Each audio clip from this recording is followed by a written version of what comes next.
Hi, I'm Dave Samet, Mentor and Coordinator for the RACI's Careers Development Program.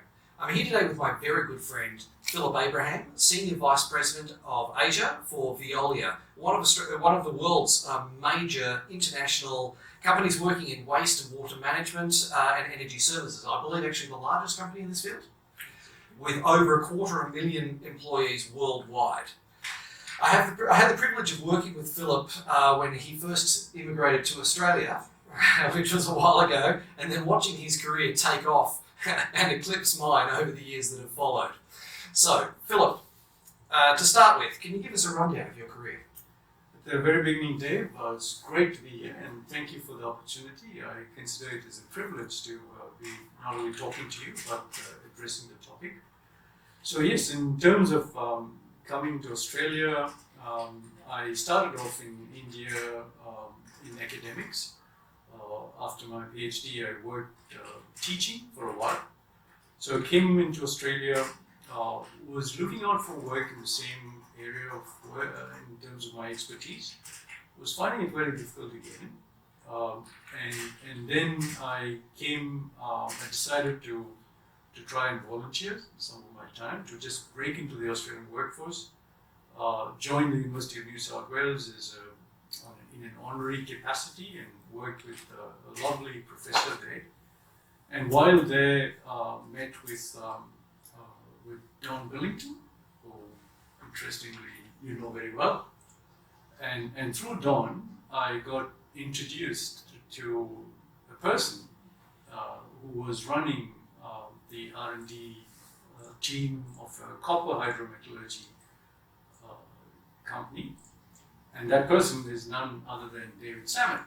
And he was the first person who actually gave me a chance to work in the Australian workforce.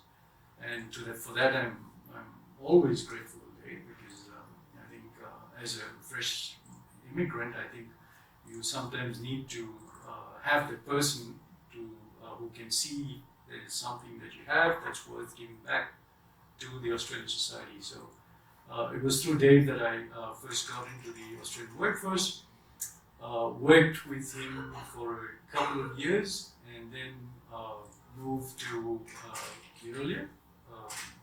Again, there's a funny story there, again, because of Dave, and maybe we should get into that a little later. I've had a fantastic run, and I'm more than happy to share some of the things that worked and didn't work in our conversation today. I guess the obvious question is, are you still known as Dr. Sludge at Veolia? The funny thing is, in Australia, yes, I was known as Dr. Sludge, but in France you have a peculiarity which I think is quite interesting to know in terms of culture. It's only the general practitioners who are called doctors there. So that went completely off the radar for 10 years that I was in France. So no, I dropped the not only the doctor part but also the sludge part, which is a bit of a relief in some ways. All right, we've already really answered the second question I was going to ask, which was how did you get your start in Australian industry? But it's worth noting at home. Now, people who have watched other webinars know that I often talk about the greatest candidate that I've ever had, the best prepared candidate who had the job before I ever walked through the door, and for the record, that's Philip. So what were the biggest lessons that you learned as a skilled immigrant? I'd like to wind back on your previous question, Dave, because I think I didn't answer that fully. So one of the things that I think we need to realize is that you just can't sit back and hope that things will fall in your lap. You need to go and get it. And that's, I think, one of the good things that I did. I actually went into the University of New South Wales to just find out how I could do something else in terms of qualifying myself for the Australian environment, because I'd done my PhD in India. And I realized that I had to get into the workforce and do something relevant to the Australian scenario. So by going there, volunteering my time, that's how I actually met with John, who was a wonderful gentleman with a large heart, who told me that he had his son-in-law who was actually looking out for a chemist, and That son was none other than Dave. And then by doing the interview, and again, David mentioned that I was the best prepared candidate, but I think one of the things that gets you comfortable in an interview is to realize that you don't need to know everything, but there are many things that you know, and you need to bring that out in the interview. And that's all that I did.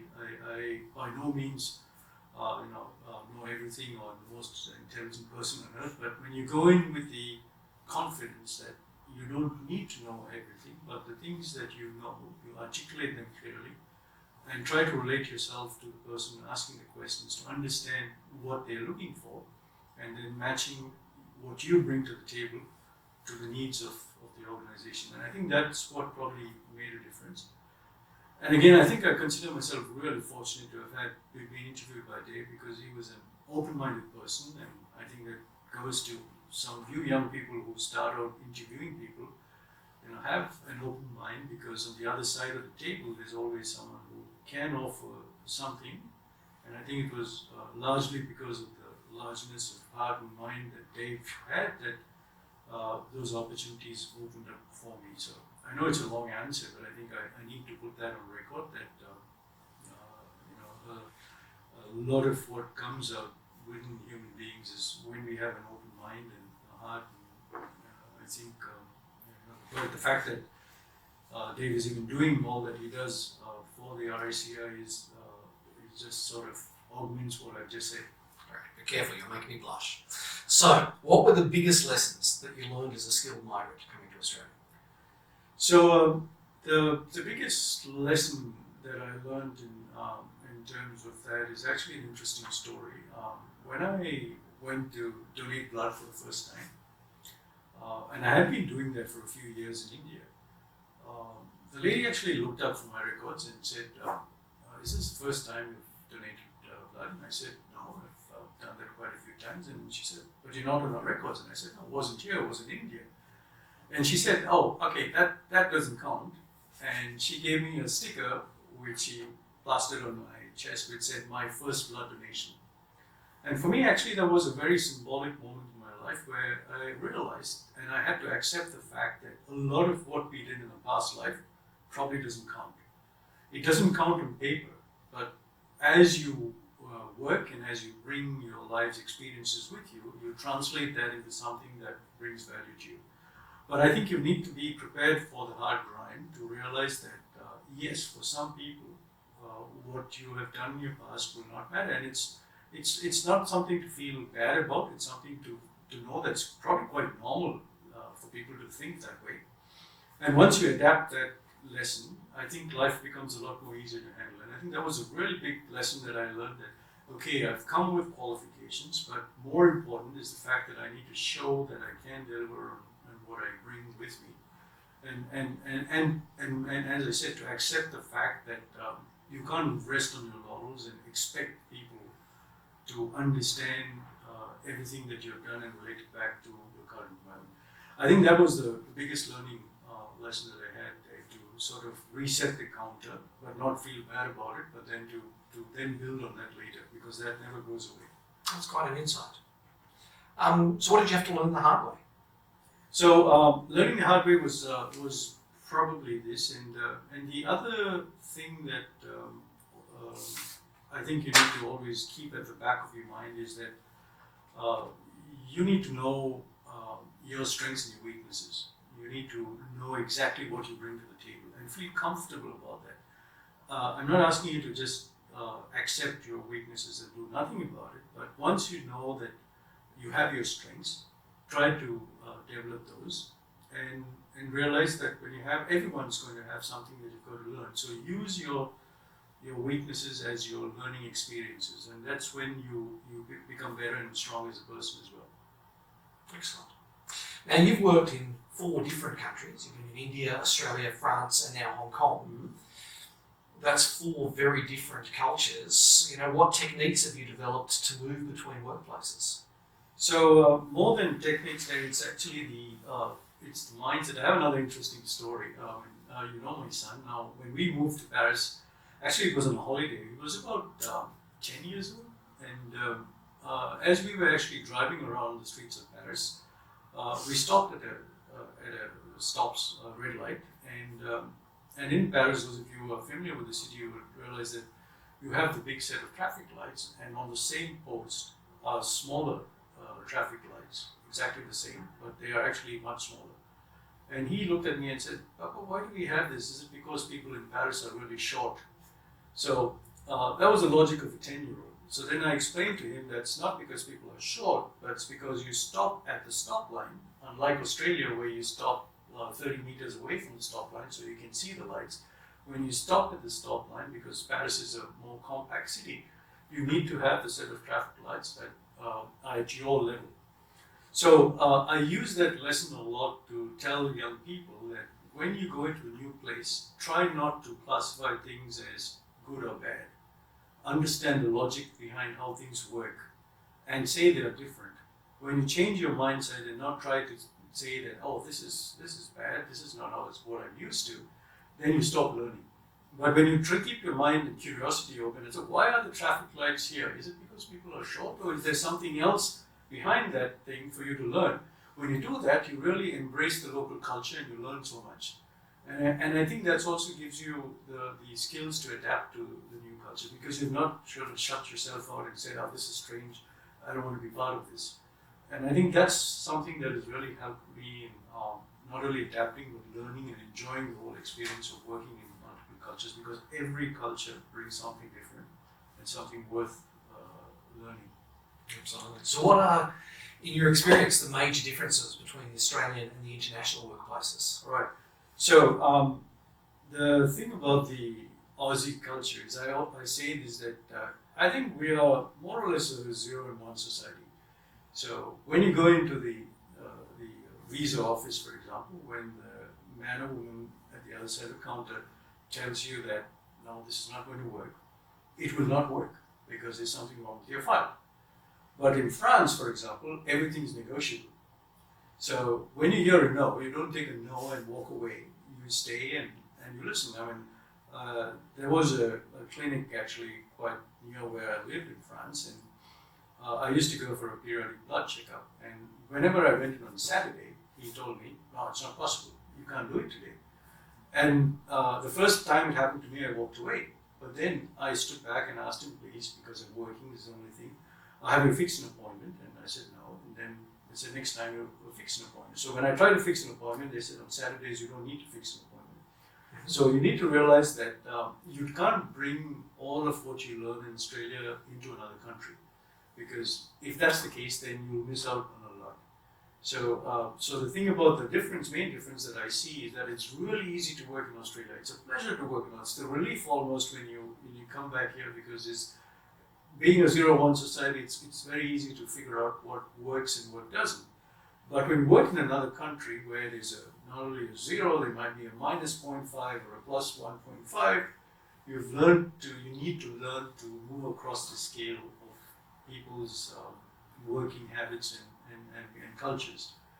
And that's really a valuable lesson that I learned, that you just, if you want to be, and there are advantages in also being a 0-1, because sometimes in France, you just pretend as if you don't know another scale exists, and sometimes you can get stuff done by saying, just do it, there's no other way of doing it, and I'm sorry, I don't know any other way. So by actually knowing the different cultures and knowing that Australia comes with a lot of strengths, but then you need to also adapt that a little when you live in another place, because otherwise you could get burnt, because people will find you inflexible, and you wouldn't be able to achieve as much unless you're able to move around a little on the scale of negotiation. That's very interesting. That's quite an insight. I might keep that in mind for my future travels. Have I been 2, 0 and 1 when I've been in France? All right, so what do you wish you knew at the beginning of your career? One of the things that I really felt when I was a young person was it's quite lonely out there. And that's where I mean, before we started the interview today, we chatted about the mentorship program, and I think it's one of the best things I've heard, and it's so important and valuable for young people. So, I think you're really lucky to have this going for you. I think it comes with, you are privileged to have this mentorship program. I'm speaking to the mentees here. And as a person who was, as a young person trying to find my place in the workforce, often I felt lonely that I didn't have a go-to person. On the other side of that is, if I may just throw in a piece of advice, is that with your privilege comes responsibilities as well. So, make use of every second and every moment that you have in your mentorship program and take everything that you can. And also remember that you need to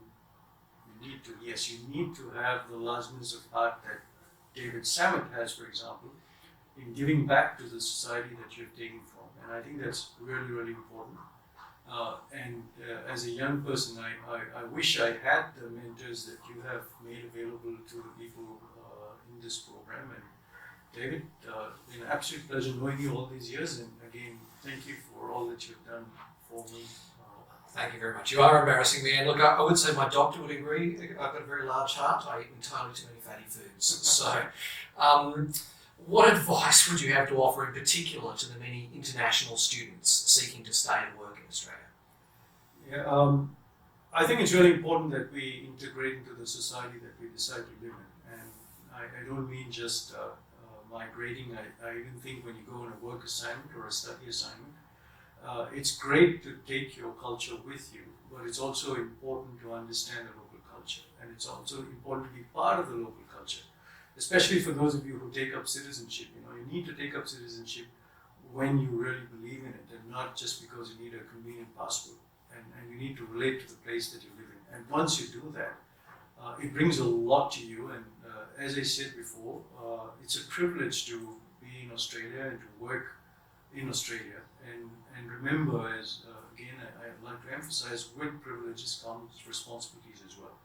So this is something that I really feel passionate about, that you can bring your culture and know the roots that you come from, but it's equally important that you assimilate the culture and be part of the local culture that you've decided to live in. And I think that's sometimes not understood well enough, that the value that brings. And I think that can make your life a lot more easier and a lot more pleasant and pleasurable while you work. Excellent. Well, Philip, thank you very much for your time today. Now, everybody, this has been another webinar from the RACI Careers Development Program. Through webinars, networking events, mentoring, lectures and workshops, the RACI Career Development Program aims to help graduating students get the best possible start in their careers. So look out for our materials on YouTube and on the RACI website, raci.org.au. Thanks for today. Thank you.